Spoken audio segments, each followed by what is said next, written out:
Good morning student, my self doctor Sushila Hansda. मैं आप लोगों को आज एमकॉम सेमेस्टर 4 का एक पेपर है मार्केटिंग रिसर्च, जिसमें एक टॉपिक है रिसर्च डिज़ाइन, उसके बारे में बताने जा रही हूँ। रिसर्च डिज़ाइन, जैसे इसको हिंदी में बोल सकते हैं हम लोग, अनुसंधान करने की रूपरेखा। क्या है, what is research design? Research design, जैसे हम लोग जानते हैं कि मार्केटिंग में जो भी मार्केटिंग से संबंधित प्रॉब्लम्स होते हैं उसको सॉल्व करने के लिए रिसर्च अनुसंधान किया जाता है। बहुत सारे मेथड्स हैं जिसके द्वारा हम विपणन से संबंधित समस्याओं का हल करने के लिए हम रिसर्च करते हैं, अनुसंधान करते हैं कि हमारा ये प्रॉब्लम क्या है, क्यों है, और इसको सॉल्व करने के लिए हमको क्या करने चाहिए। तो इसके लिए हम लोग रिसर्च डिज़ाइन तैयार करते हैं।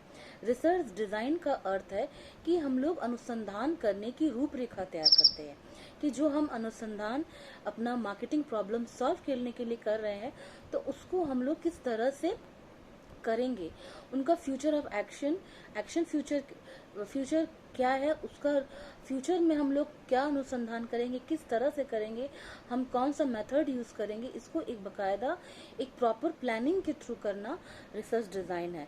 Research design is the overall structure of the research, यानी कि हमारा जो रिसर्च वर्क हम करने जा रहे हैं उसका एक स्ट्रक्चर तैयार करता है, एक ढांचा तैयार करता है ये रिसर्च डिज़ाइन।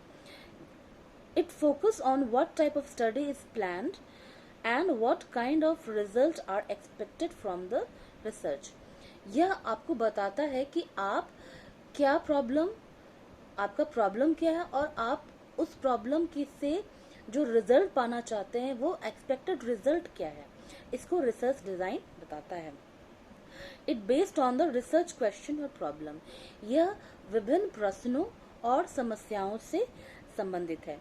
अब हम इसको देखते हैं कि रिसर्च डिजाइन अनुसंधान या अध्ययन के प्रश्न, अध्ययन की प्रक्रिया, अध्ययन की विधि को प्रदर्शित करता है, अर्थात कि यह एक अनुसंधान प्रक्रिया के प्रोसेस ऑफ रिसर्च को एक्सप्लेन करता है। ठीक है, इसको हम और भी बता सकते हैं, रिसर्च डिजाइन शोध या अनुसंधान के विषय के चरणबद्ध या क्रमबद्ध वैज्ञानिक अध्ययन की प्रक्रिया को भी प्रदर्शित करता है। स्टेप बाय स्टेप आप कौन सा मेथड यूज करेंगे, आप कौन सा साइंटिफिक मेथड यूज करेंगे, रिसर्च डिजाइन इसको बतलाता है, एक्सप्लेन करता है। ठीक है, यहाँ पे 2-3 मैं आपको डेफिनेशन बताना चाहूंगी जिससे आप जान पाओगे कि रिसर्च डिजाइन क्या है। According to F Kinner, it is the blueprint that is followed to complete the study, and it ensures that the study is relevant to the problem and will use economical procedure. ये एक blueprint है आपकी study का, आप जो study research कर रहे हो उसका एक ब्लूप्रिंट है जहाँ पे आप ये जान पाओगे कि आपको रिसर्च करने के लिए कौन कौन से स्टेप बाय स्टेप आपको आगे बढ़ने हैं, तभी आप उस प्रॉब्लम को सॉल्व कर पाओगे। FN कलिंगर ने रिसर्च या शोध प्रारूप को रिसर्च डिजाइन को या शोध प्रारूप को इस तरह से परिभाषित किया है कि शोध प्रारूप अनुसंधान के लिए कल्पित एक योजना, एकमात्र संरचना तथा एकमात्र प्रणाली है जिसका एकमात्र प्रयोजन शोध संबंधी प्रश्नों का उत्तर प्राप्त करना तथा प्रसंस्करणों का नियंत्रण करना या प्रचलनों का नियंत्रण करना होता है। यानी कि शोध प्रारूप या रिसर्च डिजाइन आपका जो है, जो आपने बनाया है वो क्या है, एक योजना है और एक प्रणाली, एक संरचना है जिससे आप शोध संबंधी प्रश्नों का उत्तर प्राप्त करने के लिए इसको इस्तेमाल करते हो ताकि हम जो वेरिएबल्स है उसको कंट्रोल कर सकें। अनुसंधान डिजाइन में मुख्यतः आप इसमें डाटा कलेक्शन होता है, इसका मेजरमेंट होता है और एनालाइज करके हम रिजल्ट प्राप्त कर सकते हैं।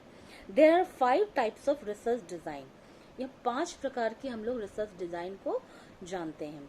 पहला है डिस्क्रिप्टिव, वर्णनात्मक, इसमें आपका केस स्टडी आता है और सर्वे आता है। ठीक है, दूसरा है कोरिलेशन, जिसमें आपका case control study, observational study अवलोकन अध्ययन आता है। थर्ड है आपका एक्सपेरिमेंटल। एक्सपेरिमेंटल मतलब प्रयोगात्मक रिसर्च डिजाइन, इसमें फील्ड एक्सपेरिमेंट, कंट्रोल एक्सपेरिमेंट आते हैं। फिर है चौथा रिव्यू, जिसमें लिटरेचर रिव्यू, और फिफ्थ है मेटा एनालिटिक। तो ये 5 तरह के आपके रिसर्च डिजाइन होते हैं, जिसको हम स्टेप बाय स्टेप एक्सप्लेन करेंगे नेक्स्ट वीडियो में। अब हम लोग जो देख रहे हैं वो है रिसर्च डिजाइन के मुख्य तत्व।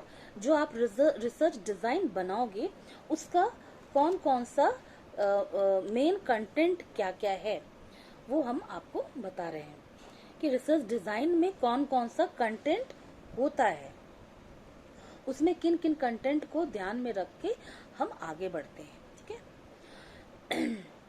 जिसमें पहला आपका है मुख्य तत्व में परिचय, शोध, अनुसंधान या अध्ययन के विषय वस्तु। यानी कि आपका रिसर्च डिजाइन जो होगा उसमें सबसे पहले आपको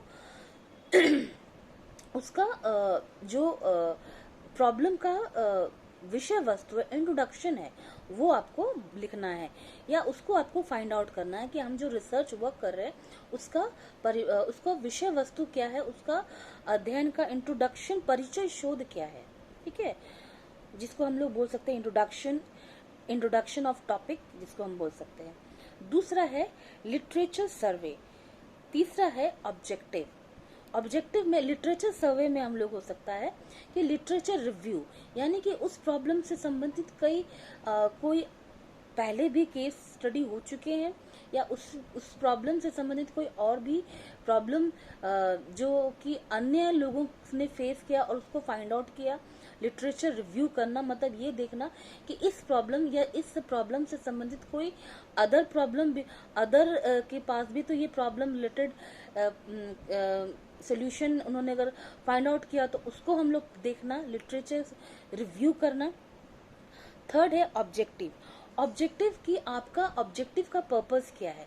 सपोज कीजिए कि अगर आपका जो रिसर्च वर्क है वो सेल्स को लेके है कि हमारा सेल्स कम क्यों हो रहा है। ठीक है, तो उद्देश्य आपका क्या रहेगा कि ये पता लगाना कि हमारा बिक्री की कमी का कारण क्या है, यह पता लगाना आपका ऑब्जेक्टिव हो जाएगा। ठीक है, फोर्थ है आपका पूर्व कल्पना या हाइपोथेसिस का मतलब है पूर्व कल्पना। इसका अर्थ है कि आप ये मान्यता आप ये मान कर चल रहे हो कि इस प्रॉब्लम का ये सोल्यूशन है। सपोज कीजिए आपकी सेल्स में कमी है, तो आपकी पूर्व कल्पना क्या हो सकती है कि जो विज्ञापन में कमी की वजह से सेल्स में कमी हो सकता है। ठीक है, या डिस्ट्रीब्यूशन चैनल में के परफॉर्मेंस सही नहीं होने की वजह से आपके सेल्स में कमी हो रहा है। तो पूर्व कल्पना का है, या आप ये मान रहे हो कि ये प्रॉब्लम इस वजह से हो सकता है, यह प्रॉब्लम इससे हम इसको ये अवधारणा मान के चल रहे हैं।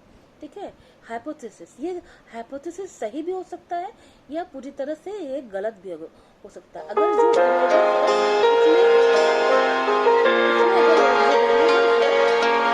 उसमें अगर आपका सही अगर नहीं हो पाया, जो वेरिएबल्स है वो सही नहीं हो पाया, दो वेरिएबल्स जो भी है वो अगर वेरिएबल कोरिलेट नहीं हो पाए, तो आपका क्या है हो गया कि वो पूर्व कल्पना गलत साबित हो गया। ठीक है, इसके बाद नेक्स्ट आपका है मैथोडोलॉजी का अर्थ है कि आपका कौन सा आप मेथड यूज कर रहे हो।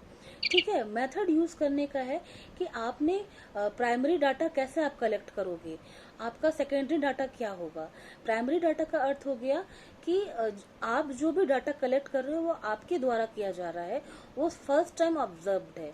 और सेकेंडरी डाटा का मतलब है कि आपने जो भी यूज किया है डाटा, वो थ्रू आपका आपने दूसरे द्वितीयक स्रोत है, यानी कि आपने उसको कंपनी का रिपोर्ट के थ्रू प्राप्त किया है, कंपनी के